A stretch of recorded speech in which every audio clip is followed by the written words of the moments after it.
नमस्कार दोस्तों, आज फिर से आपका स्वागत करते हैं। ये पार्ट 7 वीडियो है। बायोलॉजी का क्वेश्चन हम लोग देखने वाले हैं और ज़्यादा देर नहीं करेंगे। और आपको ये इसमें दिख रहा होगा, ऑल क्वेश्चन का आंसर आप देंगे तो आप 100 रुपया जीत सकते हैं, ठीक है ना। तो इसके रिलेटेड अगर कोई भी इन्फॉर्मेशन चाहिए तो आप कमेंट में कीजिए। चलिए शुरू करते हैं आज का पहला क्वेश्चन। रक्त में ग्लूकोज की मात्रा नियंत्रित रहता है। तो रक्त मतलब आपको पता ही होगा, रक्त का मतलब होता है खून। तो खून में जो है ग्लूकोज की मात्रा नियंत्रित कौन करता है? तो इसका आंसर है इंसुलिन के कारण होता है, ठीक है ना। तो इसका थोड़ा जान लेते हैं डिटेल में। तो इंसुलिन एक हार्मोन है जिसका निर्माण जो है वो अग्नाशय में होता है, ठीक है। और ये जो आप पिक्चर देख रहे हैं उसमें ब्लड मतलब खून में अगर शुगर है कि नहीं, वो उसका मात्रा चेक करने के लिए ये मशीन दिखाया जा रहा है, जिससे कि हम लोग शुगर जांच करते हैं, ठीक है। और जैसे कि शुगर जांच करते हैं तो उसमें दिखता है कि खाने से पहले का, खाने के बाद का। तो एक नॉर्मल इंसान जिसको शुगर नहीं हुआ है उसका खाने का पहले जो होता है 80-90 के आसपास है, तब अच्छा है, उसको शुगर नहीं है। और खाना खाने के बाद जो है वो 130 के आसपास है, तब ठीक है। और अगर उससे ज़्यादा है तब शुगर है उसको, ठीक है ना। अगला क्वेश्चन देखते हैं। ऑक्सीजन प्रज्वलित, कार्बन डाइऑक्साइड खाली जगह। तो इसका आंसर क्या होगा? देखिए इसका क्वेश्चन इस तरह दिया गया है कि ऑक्सीजन है प्रज्वलित, मतलब बहुत ज़्यादा जलने वाला है। ऑक्सीजन में जलेगा ही कुछ भी चीज़, ठीक है। और कार्बन से डाइऑक्साइड में क्या होगा? तो कार्बन डाइऑक्साइड में जो होता है वो बुझाने के काम में आता है। जैसे आप बहुत सारे जगह देखते होंगे, आग लग जाने के बाद पानी से ज़्यादा जल्दी जो है वो कार्बन डाइऑक्साइड बुझाता है, ठीक है ना। क्योंकि कार्बन डाइऑक्साइड जहाँ पे रहेगा वहाँ ऑक्सीजन नहीं रहेगा, इसी वजह से वो जल्दी बुझ जाता है। पेट्रोल पंप में देखे होंगे, होटल्स में देखे होंगे, वहाँ पे कार्बन डाइऑक्साइड से ही बुझाने के लिए टंकी रखा जाता है। तो अगला क्वेश्चन देखते हैं। वायुमंडल में सामान्यतः कार्बन डाइऑक्साइड पाया जाता है। तो वायुमंडल में कितना % हम लोग का वो कार्बन डाइऑक्साइड पाया जाता है? तो इसका आंसर है 0.03%, ठीक है ना। तो 0.03% कहने का मतलब है जितना भी हमारे पृथ्वी में है उसका 0.03% कार्बन डाइऑक्साइड है, ठीक है। तो कार्बन डाइऑक्साइड के बारे में थोड़ा सा जान लेते हैं। इसका सूत्र होता है CO2, ठीक है ना। और ये एक रंगहीन तथा गंधहीन गैस है, ठीक है। ये मतलब गंध नहीं करेगा, रंग भी इसका कुछ नहीं होता है। और आयतन के हिसाब से आपको बता चुके हैं 0.03% होता है। अगला क्वेश्चन है, छाया में पनपने वाले पौधों को क्या कहते हैं? तो छाया में पनपने वाले मतलब जहाँ पे सूर्य की रोशनी कभी नहीं पड़ती है वहाँ पे भी कुछ पौधे हो जाते हैं। तो उनका नाम क्या है? तो उसका नाम है सियोकाइट्स, ठीक है ना। हाँ, अगला क्वेश्चन देखते हैं। मधुमेह के उपचार हेतु प्रयुक्त हार्मोन इंसुलिन का आविष्कार किसने किया था? मतलब जो इंसुलिन है जो मैंने अभी बताया वो शुगर पेशेंट को दिया जाता है, तो उसका आविष्कार किसने किया था, ठीक है ना।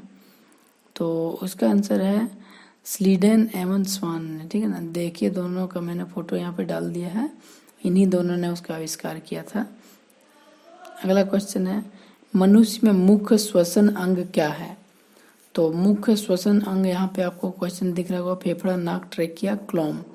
तो तीन जो है वो तो ठीक है, लेकिन चौथा क्या दे दिया पता नहीं। तो देखते हैं, इसका आंसर है आपका फेफड़ा, ठीक है ना, ए नंबर। आप पूछेंगे कि नहीं सांस तो हम नाक से लेते हैं। तो देखिए हम सांस तो नाक से लेते हैं, नाक में लेने के बाद वो फेरेंस, इसके बाद लेरेंस में जाता है, इसके बाद ट्रेकिया, इसके बाद ब्रोंक्यूलस, ब्रोंकाई, इसके बाद एल्वियोली में जाता है, ठीक है ना। इसके बाद जो है वो तो एल्वियोली जो होता है वो हमारे लंग्स में होता है, लेफ्ट और राइट लंग, दो लंग्स, हमारे दो फेफड़े होते हैं। इसके फेफड़े के नीचे होता है डायफ्राम। तो डायफ्राम का क्या काम होता है आपको मैं बता दूं कि वो ही हम लोग को सांस लेने में मदद करता है। जो हम लोग सांस लेते हैं फूलता है और फिर सिकुड़ता है, वो डायफ्राम ही होता है जो हम लोग को सांस लेने में मदद करता है, ठीक है ना। क्योंकि हमारे फेफड़े के पास ताकत नहीं होता है कि वो अपने आप फूले और सिकुड़े।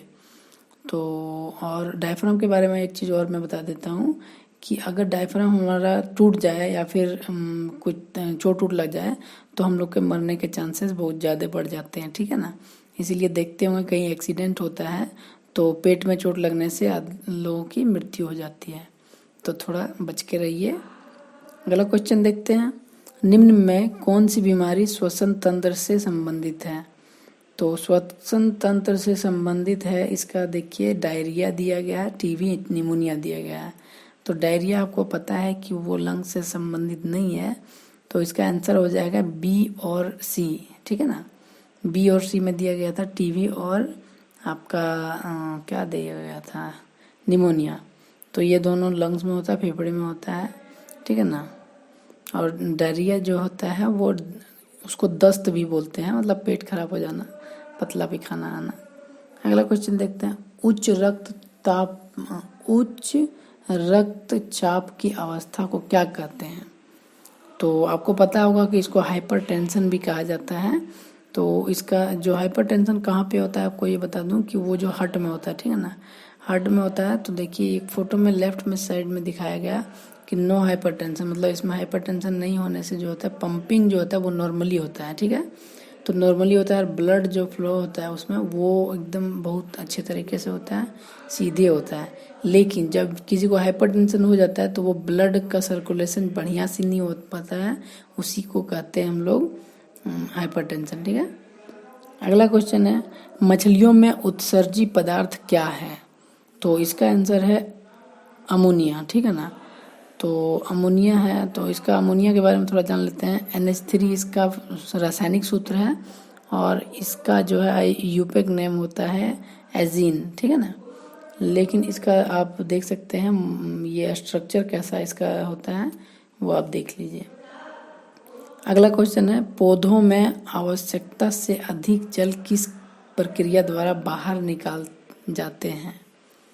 तो इसका जो आंसर है वो है वाष्पोत्सर्जन, ठीक है ना।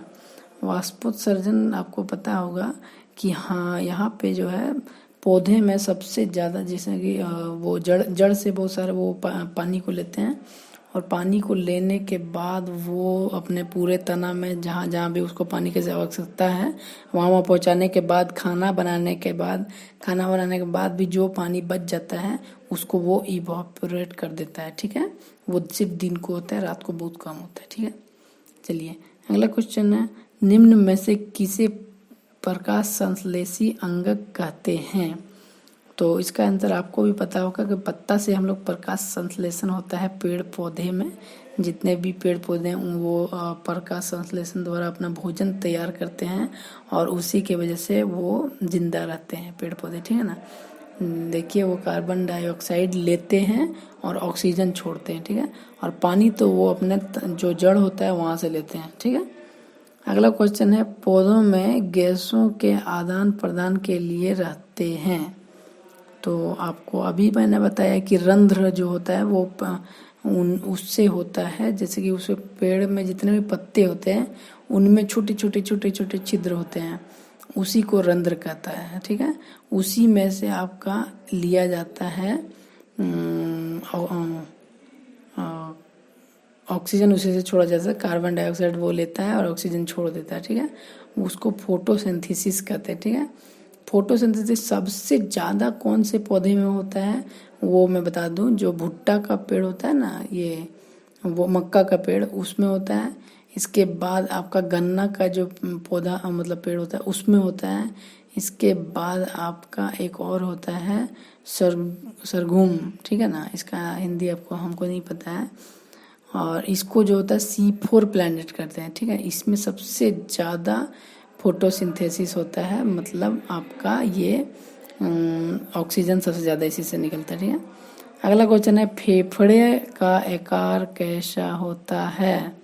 तो फेफड़ा का आकार जो होता है वो शंक्वाकार होता है। ये फोटो में आप देख लीजिए, शंकु के आकार का होता है फेफड़ा, और इसका आंसर वही है। अब ये जान लेते हैं कि फेफड़ा का जो कैपेसिटी है वो कितना होता है। तो दोनों फेफड़ा मिला के हम लोग एक बार में 6 लीटर तक उसमें हम लोग सांस ले सकते हैं, ठीक है ना। 6 लीटर सांस लें या फिर पानी लें, वो तो आपके ऊपर मर्जी है, जो लेना है आपको लीजिए। भोजन का पाचन किस प्रकार की अभिक्रिया है? तो भोजन का पाचन आपको पता होगा कि उपचयन होता है इसमें। तो आपको ये तो पता ही होगा, तो हम लोग भोजन खाते हैं, छोटा छोटा टुकड़ा में बंटने के बाद उससे एनर्जी निकलता है, एनर्जी हमारे बॉडी में पहुंचता है। इसके बाद वो जो भोजन बचा हुआ, जो भोजन थोड़ा मोड़ा जो होता है वेस्ट भोजन, वो हमारे गुदा द्वारा वो बाहर निकाल दिया जाता है, ठीक है ना। तो जिससे आहार के बड़ी अणुओं को छोटे छोटे। तो आज का क्वेश्चन जो है इतना ही रहने देते हैं। इसके बाद अगला क्वेश्चन हम लोग अगले दिन देखेंगे 8वां सीरीज में आपको। और आपको अगर 100 रुपये जीतना है तो आप कमेंट में बता सकते हैं, मैं आपको लिंक भेज दूंगा क्विज का। इसके बाद क्विज में सबसे ज़्यादा नंबर लाने वाले को 100 रुपये आप उसके अकाउंट में ट्रांसफ़र कर दिया जाएगा, ठीक है ना।